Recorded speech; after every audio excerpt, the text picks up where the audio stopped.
హైడ్రా అనేది ఒక్కసారి ఏర్పాటు చేసిన తర్వాత ఇది ఒక పొలిటికల్ హైడ్రామాగా మారిపోయిన పరిస్థితి. కౌంటర్స్ రీకౌంటర్స్ అనేక పార్టీస్ నుంచి కూడా కొనసాగుతూ ఉన్నాయి. ఒక పార్టీ వాళ్ళు అంటున్నారు మిమ్మల్ని సంకిలం చెరువు పైన నిర్మించిన ఎడ్యుకేషనల్ ఇన్స్టిట్యూట్స్ ఎంఐఎం కి సంబంధించి కూల్ చేసే దమ్ముందా అని మిమ్మల్ని ప్రశ్నిస్తున్నారు. మరొకరు అంటారు నాది తప్పు ఉంటే నేను అక్రమంగా కడితే వచ్చి కూల్ చేయండి అని ఇంకోరు చెప్తున్నారు. అసలు మీకు ఏం ప్రెషర్ అనిపించట్లేదా సార్? ఈ పొలిటికల్ అఫిలియేషన్ ఏ విధంగా డ్రైవ్ చేస్తుందండి? దానికి పొలిటికల్ ఎవరికి వాళ్ళు మీకు దమ్ముందా, మీకు ఇది ఉందా అది ఉందా అనే దానికి నేను రియాక్ట్ కాదలుచుకోలేదు. అవన్నీ కూడా ఎవరికి వాళ్ళు వాళ్ళ పొలిటికల్ వాళ్ళ కంపల్షన్సో లేకపోతే వాళ్ళ ఇంట్రెస్ట్ని డ్రైవ్ చేసుకోవడానికి చేసేటటువంటి వాటికి I don't need to react ఎవరికి కూడా. సో మాకు అక్కడ చేసేటప్పుడు ఒక పద్ధతి క్రమం బట్టి పోతాము. సో డెఫినెట్గా ఎఫ్టీఎల్లో ఒక ఎడ్యుకేషన్ ఇన్స్టిట్యూషనో లేకపోతే ఇది వచ్చినప్పుడు దాన్ని 100% దాని మీద యాక్ట్ చేయాల్సి వస్తుంది. బట్ చేసే క్రమంలో చాలామంది పిల్లలు ఉంటారు, చాలామంది వాళ్ళ అకాడమిక్ లైఫ్ ఉంటుంది, కాలేజెస్ ఉంటారు, స్టూడెంట్స్ ఉంటారు, స్కూల్స్ ఉంటాయి.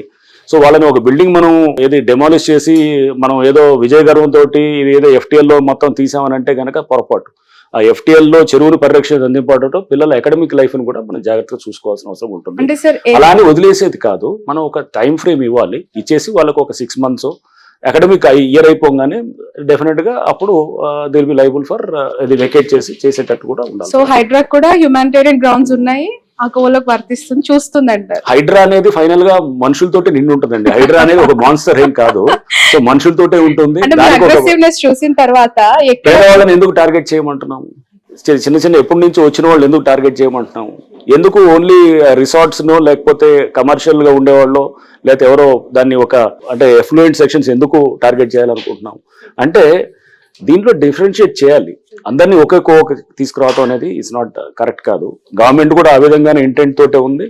అండ్ నేను కూడా ఆ విధంగా పనిచేస్తానని నన్ను ఇక్కడికి తీసుకొచ్చినట్టు అంటే ఎప్పుడు ఒక పాలసీ అనేది ఉన్నప్పుడు దానికి 2 వైపులా కూడా మనం జాగ్రత్తగా ఆలోచన చేయాలి. అండ్ ఇది సామాన్యులకి లేకపోతే పేదవాళ్ళకి ఇబ్బందికరమైన పాలసీని తీసుకొచ్చి మనం చేయటం అనేది కాదు. ఈ సిస్టమ్ని మ్యానిపులేట్ చేస్తున్న వాళ్ళ మీద మనం డెఫినెట్గా మనం హార్ష్గా యాక్ట్ చేయాలి. సార్ ఈ ఎంటైర్ ప్రాసెస్ లో ఈ హైడ్రాకి సంబంధించి ఒక పొలిటికల్ కౌంటర్ సార్, దీనికి మీరే చాలా గట్టిగా సమాధానం చెప్తారా లేదంటే కౌంటర్ ఇస్తారా అని నేను ఈ క్వశ్చన్ అడుగుతున్నాను. ఎవరో కాల్చాలనుకున్న గన్ను రంగనాథ్ గారి భుజం పైన పెట్టి కాలుస్తున్నారు అని చెప్పి మాట్లాడే వాళ్ళకి మీరు ఇచ్చే సమాధానం? వచ్చే టైమే చెప్తుంది ఇవన్నీ కూడా. అది నా భుజం మీద నుంచి పెట్టి కాలుస్తున్నారా లేదా లేకపోతే అసలు పబ్లిక్ గుడ్ కోసం చేస్తున్నారా మీకే అర్థమవుతుంది.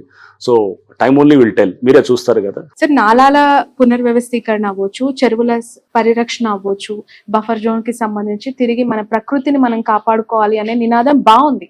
కానీ ఆల్రెడీ ఒక చరిత్రలో కనుమరుగైపోయిన చెరువులకి తిరిగి పునర్వైభవం వస్తుందా హైడ్రా ద్వారా అంటే? ఎందుకంటే అసలు అక్కడ చెరువు ఉందా నాలా ఉందా తెలుసుకోలేని అనేక స్ట్రక్చర్స్ ప్రస్తుతం హైదరాబాద్ లో కనిపిస్తూ ఉన్నాయి. అది ఖచ్చితంగా సాధ్యం అంటారా? అంటే మీరు ఎక్స్ట్రీమ్స్కి వెళ్ళొద్దు. అనేది ఆల్రెడీ 100% ఆక్యుపై అయిన చెరువుని కాదు, అట్లీస్ట్ ఇప్పుడు 60% 50% ఉన్న చెరువుని కాపాడుకోవచ్చు. అండ్ కొంతవరకు ఉన్నదాన్ని రివైవ్ చేయడానికి ట్రై చేస్తాము. మరి పూర్తిగా పోయిన చెరువుని అంతా కూడా నేను తీసుకొచ్చి 100% ఉన్నదాన్ని మళ్ళీ పూర్తిగా చెరువుని రివైవ్ చేస్తానని అనట్లేదు. బట్ ఒక సీరియస్ అటెంప్ట్ అనేది చేసినప్పుడు ఇప్పుడు లాట్ ఆఫ్ డిస్కషన్ జరుగుతుంది. ఇన్నాళ్ళు బఫర్ జోన్ అంటే తెలియదు, ఎఫ్టీఎల్ అంటే తెలియని వాళ్ళు ఇప్పుడు ఏంటి అనేది తెలుసుకుంటున్నారు. ఇప్పుడు ఒక కబ్జా చేయాలంటే కనుక 1-2 సార్లు జాగ్రత్తగా చేస్తారు. మీరు చూస్తున్నారు ఇప్పుడు చాలా ఎంక్రోచ్మెంట్స్ కూడా అసలు నేనే ఆశ్చర్యపోతున్నాను. రోజు చాలా జరుగుతున్నాయి హైడ్రాకి సంబంధం లేకుండా. మరి ఇన్నాళ్ళు ఎందుకు జరగలేదు, ఇప్పుడు ఎందుకు జరుగుతున్నాయి? సో అంటే ఒక కల్చర్ చేంజ్ కూడా వస్తుంది. That is what we precisely want. అంటే మనుషుల ఆలోచన విధానంలో కూడా ఆఫీసర్స్ కూడా జాగ్రత్త లుక్, మీరు చేయకపోతే కనుక రేపు వచ్చి వీ విల్ డిమాలిష్, ఫస్ట్ వాళ్ళకే ఇస్తాం. అండ్ రేపు మేము డిమాలిష్ చేస్తే కనుక దాంట్లో ఆఫీసర్స్ ని ఎవరైతే బాధలు ఉన్నారో వాళ్ళని డెఫినెట్ గా దిల్ బి బుక్డ్ అనమాట. హైదరాబాద్ కామన్ పీపుల్ కి హైడ్రా ద్వారా కమిషనర్ ఆఫ్ రంగనాథ్ గారు ఎలాంటి సలహా ఇస్తారు? ఒక సలహా ఇవ్వమంటే అంటే దీనికి సంబంధించి ఒక పానిక్ వాళ్ళలో కనిపిస్తోంది, మా ఇల్లు కూల్చేస్తారేమో, మా ఇల్లు నేలమట్టం అయిపోతుందేమో, ఒక భయంతో ఉన్న వాళ్ళకి మీరు ఇచ్చే ఒక అమూల్యమైన సలహా. సామాన్యులు ఎవరు పేదవాళ్ళు ఇప్పుడు ఇల్లు కట్టుకొని వాళ్ళు ఉన్న వాళ్ళని ఎవరిని జోలికి వెళ్ళము. మిడిల్ క్లాస్ వాళ్ళు ఎవరు కూడా వాళ్ళు ఇల్లులు కట్టుకొని వాళ్ళు ఉన్న వాళ్ళని ఎవరి జోలికి వెళ్ళము. ఎక్కడైతే కనుక ఎఫ్టీఎల్ చుట్టూ ఉన్నటువంటి దాంట్లో లగ్జరీ హోమ్స్ అంటే లైక్ సపోజ్ సంబడి ఏదో రిసార్ట్స్ ఏదో ఉన్నది అట్లాంటి వాళ్ళ దగ్గరికి అది చేస్తాము. అండ్ అది కూడా ఏంటి వాటర్ బాడీస్ వరకే, మెయిన్ ఇప్పుడు డ్రింకింగ్ వాటర్ బాడీస్ మనకి లైక్ హుస్సేన్ సాగర్, మన హిమాయత్ సాగర్ అండ్ గండిపేట ఉంది, దాన్ని దగ్గర చేస్తాము. వేరే లేక్స్ దగ్గర కూడా అలానే విల్లాస్ వాళ్ళని టార్గెట్ చేస్తామని అందరినీ అనట్లేదు. దాంట్లో ఇప్పుడు కన్స్ట్రక్షన్ చేస్తున్నారు. సపోజ్ కొంతమంది కన్స్ట్రక్ట్ చేస్తున్నారు, వాళ్ళని కూడా ఖచ్చితంగా చేస్తాం. ఎవరో నేను విల్లా కొనుక్కుంటున్నాను, చెరువు దగ్గర కొన్నాను, ఆల్రెడీ కొన్నాను, నేను విల్లాలో ఉన్నాను, అరే జస్ట్ బికాజ్ నేను విల్లా ఇది కొంచెం ఇది మంచి నేను కాస్త హైయర్ లెవెల్లో ఉన్నాను కాబట్టి నాది కూలగొడతారంటే అలా కూడా ఉండదు. సో దాంట్లో మనం వెళ్ళేటప్పుడు మీకు ఈ ఫార్ములేట్ చేసినప్పుడు ఏది మేము వెళ్తామంటే ఫస్ట్ ఇదండి, అంటే బేసికల్గా ఒక కమర్షియల్స్ లేకపోతే వాళ్ళ అంటే అతని ఉండడానికి కాకుండా అతను ప్లెజర్ కోసం వాడేదాన్ని ముందు టార్గెట్ చేస్తాను, లేదా అతని కంఫర్ట్ కోసం కమర్షియల్ ఇప్పుడు ఒక ఏది కన్వెన్షన్ హాల్, లేదా అతను ఒక కమర్షియల్ కాంప్లెక్స్, లేదా ఒక రిసార్ట్, లేదా ఒక సమ్ గేమింగ్ విలేజో ఇట్లాంటి వాటిలన్నింటినీ కూడా డెఫినెట్ గా it comes with in the purview of, అంటే ఫస్ట్ ఫోకస్ చేసి నెక్స్ట్ స్టెప్ బై స్టెప్ తీసుకెళ్తూ అండ్ నాలాస్ లో కూడా నాలాస్ పక్కన బఫర్లు ఉంటాయి, బఫర్లు దాని మీద కన్నా ముందు నాలాని బ్లాక్ చేసేది, నాలాని రివైవ్ చేయాలన్నమాట, మూసేసిన నాలాన్ని తెరిపించాలి. ఆ తెరిపించాలన్నప్పుడు దాంట్లో అన్నింటినీ మనం చేస్తే కనుక మొత్తం మనం ఒకేసారి అన్ని ఫ్రంట్స్ ఓపెన్ చేయకూడదు. సో మెల్లిగా స్టెప్ బై స్టెప్ వెళ్ళి దాన్ని గ్రాడ్యువల్గా ఆ ప్రాబ్లమ్ని లీస్ట్ పబ్లిక్ రెసిస్టెన్స్ తోటి మాక్సిమం పబ్లిక్ గుడ్ చేయగలిగితే కనుక then that is what we wanted. Right. So Janwada farm houses కి సంబంధించి చాలా పెద్ద ఎత్తున చర్చ జరుగుతోంది. What is your stand on that? ఏం గుర్తించారు, అక్కడ ఏం జరిగింది అనుకుంటున్నారు? జన్వాడ ఫార్మ్ హౌస్ అనే దాని గురించి చూస్తే కనుక అది మోర్ ఆఫ్ 111 జీవోలో ఉన్నటువంటి ఇదిగా మేము చూస్తున్నాము. సో 111 జీవో అనేది మా స్కోప్ లో లేదు. నెంబర్ 1, మీరు ఎంటర్ అవ్వరా అక్కడికి? 111 జీవోలో మేము ఎంటర్ అవ్వము, మేము రాము. 111 జీవోలో అంటే చాలా ఉన్నాయి, హండ్రెడ్స్ ఆఫ్ వేల స్ట్రక్చర్స్ ఉన్నాయి, ఇది ఒకటే ప్రత్యేకంగా ఎందుకు వెళ్తాం? నాలా ఉంది అనుకోండి, ఫర్ ఎగ్జాంపుల్ నాలా నియర్ టు ద లేక్ అని చెప్పి కూడా FTL బఫర్ లో ఖచ్చితంగా చేసేవాళ్ళు, అది లేదు, అది 111 జీవోలో ఉంది. బట్ రేపు అక్కడ 111 జీవోలో చాలా స్ట్రక్చర్స్ రిమూవ్ చేస్తున్నప్పుడు దాంట్లో జన్వాడ ఫార్మ్ హౌస్ ఉంది, హైడ్రాన్ హెల్ప్ అడిగితే ఖచ్చితంగా చేస్తాం. సపోజ్ అక్కడ 100 స్ట్రక్చర్స్ తీస్తున్నాం, మొత్తం ఏరియాలు అంతా కూడా తీస్తున్నప్పుడు దాంట్లో దిస్ ఈజ్ ఆల్సో వన్ అంటే నేను హెల్ప్ చేస్తాం, డెఫినెట్ చేస్తాం. బట్ ఇండివిజువల్గా ఒకళ్ళని మనం పొలిటికల్గా చేసేది అట్లా ఆలోచన హైడ్రా చేయదు. అండ్ ఆ విధంగా దాన్ని మీరు అంటున్నారు కదా ఇందాక ఏదో భుజం మీద పెట్టి కాల్చేదానికి హైడ్రా అనే దానికి అది ఆ ఇన్స్టిట్యూషన్ కానే కాదు. ఓకే, ఎక్కువగా వినిపిస్తుంది లైక్ పల్లా రాజేశ్వర్ గారు, మల్లారెడ్డి గారి కాలేజెస్ కి సంబంధించి కావచ్చు, లేదంటే ఇతర ప్రతిపక్ష పార్టీలకు సంబంధించిన నేతలవే ఎక్కువగా టార్గెట్ అయినట్టు కనిపిస్తుంది. హైడ్రా నిష్పక్షపాతంగా పనిచేయట్లేదు అనే ఆరోపణ. మీకు ఇన్నాళ్ళు నేను రిలీజ్ చేశాము ఎవరెవరు డిమాలిష్ చేశాం అనేది. దాంట్లో టీఆర్ఎస్ వాళ్ళు ఎంతమంది ఉన్నారు చూస్తే ఒకళ్ళు ఉండొచ్చు, బహుశా భాస్కర్ రావు గారితో ఎవరిదో ఉన్నట్టుంది. ఆయన కూడా is not a core politician కాదు. సో టీఆర్ఎస్ వాళ్ళు ఎవరు లేరు, అంటే మీరు అన్నట్టు బీఆర్ఎస్ వాళ్ళది చేశారనేది. సో అది ఫస్ట్ ఆఫ్ ఆల్ అప్రహెన్షన్, ఆరోపణలు, అది నేను అప్రహెన్షన్ రియాక్ట్ కాకూడదు. సో ఇది నెంబర్ 2 ఇస్ కొంతమంది ఎంఐఎం వాళ్ళది ఎస్ వి డిమాలిష్, అండ్ దాంట్లో బీజేపీ వాళ్ళు కూడా ఉన్నారు, కాంగ్రెస్ వాళ్ళు కూడా ఉన్నారు, కాంగ్రెస్ వాళ్ళే కూడా చేసినప్పుడు న్యాచురల్గా అన్ని పార్టీలు ఉన్నప్పుడు ఇక మరి ఈ ఆరోపణ ఎందుకు వస్తుంది?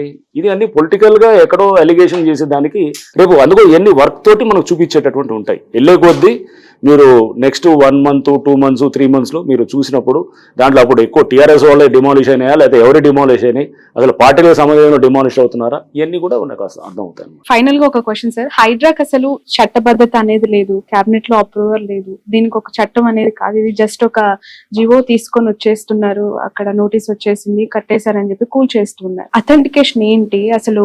కోర్టు కూడా ఒకవేళ మిమ్మల్ని ప్రశ్నిస్తే మీ సమాధానం ఎలా ఉండొచ్చు?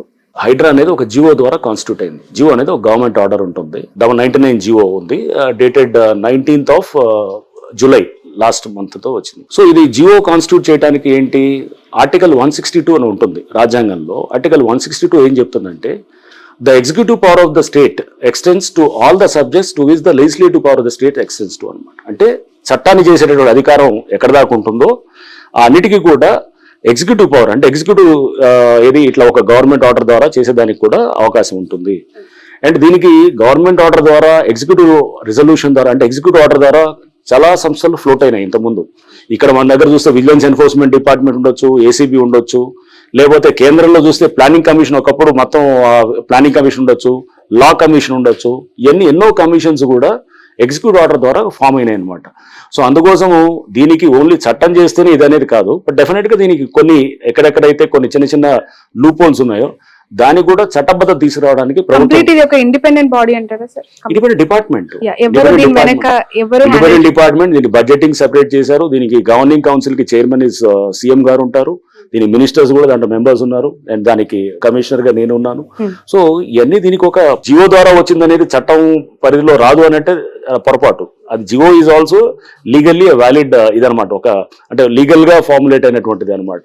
రైట్. విస్తరించడానికి పోలీస్ స్టేషన్స్ అన్నారు, చాలా కొత్తగా అనిపించింది sir. Finally conclude with that, ఎన్ని పోలీస్ స్టేషన్స్ ఏర్పాటు చేయబోతున్నారు, ఎంత స్టాఫ్ పెంపొందించాలని అనుకుంటున్నారు? స్టార్ట్ విత్ ఒక పోలీస్ స్టేషన్ తో పెట్టాలండి హైదరాబాద్. అక్కడ కంప్లైంట్స్ ఏ రకంగా తీసుకునే అవకాశం ఉంది స్టేటస్ కోసం? అంటే ఇప్పుడు మీరు ఒకటి ఎక్కడన్నా ఒక లేఅవుట్ ఉందనుకోండి, లేఅవుట్ లో వాళ్ళు దొంగ లేఅవుట్లు వేసి, లేకపోతే ఆల్రెడీ ఎగ్జిస్టింగ్ లేఅవుట్ లో పార్కులు ఉన్నాయి, దాన్ని తీసేసి ఇంకో లేఅవుట్ వేసి దాన్ని మళ్ళీ అమ్మారనుకోండి, అమ్మితే కనుక దాన్ని చెక్ చేస్తాం. అట్లానే దొంగ పర్మిషన్లు తీసుకొచ్చి ఎక్కడో ఒక చోట వాళ్ళు చెరువుల్లో పర్మిషన్స్ కాకుండా ఎక్కడో నెంబర్లు వేసి చేశారనుకోండి, అది కూడా ప్రాసిక్యూట్ చేస్తాం. ఇట్లా రకరకాలుగా ఉంటాయి అనమాట. అంటే మన కేసెస్ దీంట్లో అంటే గవర్నమెంట్ అసెట్స్ ని ప్రొటెక్ట్ చేసే క్రమంలో క్రిమినల్ గా ఎవరన్నా గనక చేస్తే గనక వాళ్ళ మీద ప్రాసిక్యూట్ చేయడానికి పోలీస్ స్టేషన్ పనికొస్తుంది. Right. Entire social media, digital మీడియాలో మీకు చాలా మంచి అప్లాజ్ అనిపిస్తుంది సార్. చాలా మంది అప్రిషియేటబుల్ కమెంట్స్ అనేవి టువర్డ్స్ హైడ్రా వాళ్ళు ఎక్స్ప్రెస్ చేస్తూ ఉన్నారు. ఎలా ఉంది ఆ ఫీల్? ఎక్స్పెక్ట్ చేశారా? ఎందుకు అంటే విమర్శించే వాళ్ళు అక్కడ స్ట్రక్చర్ కోల్పోయిన వాళ్ళు అయి ఉంటారు, కానీ రాష్ట్ర వ్యాప్తంగా కూడా ఇలాంటి పనులు చేయాలని కోరుకుంటున్న వాళ్ళు కూడా ఉన్నారు. ఎలా చూస్తున్నారు? నేనేది అప్లాస్ కోసం, క్రిటిసిజం కోసం నేను ఎప్పుడు పనిచేయను. అక్కడ మేము నాకు మ్యాండేట్ గవర్నమెంట్ ఇచ్చింది. నేను మొదటి రోజు ప్రెస్ మీట్ పెట్టినప్పుడు కూడా చెప్పాను, ఒక మ్యాండేట్ ఉన్నప్పుడు రకరకాల మంది రకరకాల మాటలు చెప్తారు, కానీ నీ ఆబ్జెక్టివ్ ఇచ్చింది గవర్నమెంట్, నాకు స్పష్టంగా ఒక జీవో రూపంలో ఇచ్చింది. ఆ మ్యాండేట్ కోసం పనిచేసేటప్పుడు దాన్ని మెచ్చుకునే వాళ్ళు ఉంటారు, క్రిటిసైజ్ చేసే వాళ్ళు ఉంటారు, అవన్నింటినీ అతీతంగా పనిచేస్తుంటాం. సోషల్ మీడియాలో అప్లాజ్ వస్తే గుడ్, క్రిటిసిజం వస్తే కూడా ఓకే గుడ్, దాని నుంచి కరెక్ట్ చేసుకుని మళ్ళీ పోతుంటాం. ఈ ఎంటైర్ ప్రాసెస్ లో రేవంత్ రెడ్డి గారి కమెంట్స్ ఏంటి సార్? సీఎం గారు he has given all the freedom and దీనికి కావాల్సినటువంటి మొత్తం స్టాఫ్ని, బడ్జెట్ని టాప్ ప్రయారిటీ కింద తీసుకున్నారు సీఎం గారు. తీసుకొని దీనికి చాలా ఇంపార్టెన్స్ ఇస్తున్నారు. ఎందుకంటే కబ్జాలంటే రేపు భయపడాలి, అసెంబ్లీలో కూడా చెప్పారు. కబ్జాలంటే కనుక ఇక్కడ భయపడాలి, ఆ వాతావరణం తీసుకురావాలి. అంతేగాని జంగిల్ రాజ్యం నడవకూడదు. జంగిల్ రాజ్యం నడిచామనుకోండి, మనం ఒక నాగరిక సమాజంలో ఉన్నదానికి ఇష్టానుసారంగా ఎవడంటే వాడు వచ్చేసి కబ్జాలు చేస్తున్న క్రమంలో చేస్తే కనుక దెన్ ఐ డోంట్ థింక్ అది కరెక్ట్ కాదు. ప్రభుత్వం ఆ ఇంటెంట్ తో ఉంది కాబట్టి they have created this organisation. Sir, ఇంకా వరంగల్, లైక్ ఖమ్మం ఇలాంటి కొన్ని సిటీస్ లో ఏర్పాటు చేయాలి, ఇమీడియట్ గా యాక్టివ్ అవ్వాలి అని కోరుకునే వాళ్ళకి మీరేం చెప్తారు? అది గవర్నమెంట్ తీసుకునే డెసిషన్ బట్టి ఉంటుంది. సో ప్రస్తుతం యాజ్ ఇట్ ఈస్ మాకే ఇదే చాలా హెవీ అయిపోతుంది. సో అది గవర్నమెంట్ నిర్ణయాలు బట్టి మేము ముందుకు పోతాం. Right. Thank you so much sir. Thank you. ఇది రంగనాథ్ గారితో special interview. That's all for now. Hospitality industry is a people-liked industry. It gives me the license to be creative and to be a constant learner. I'm lucky to have Sun as my driving force towards my goal. Sun International, Hyderabad, Visakhapatnam.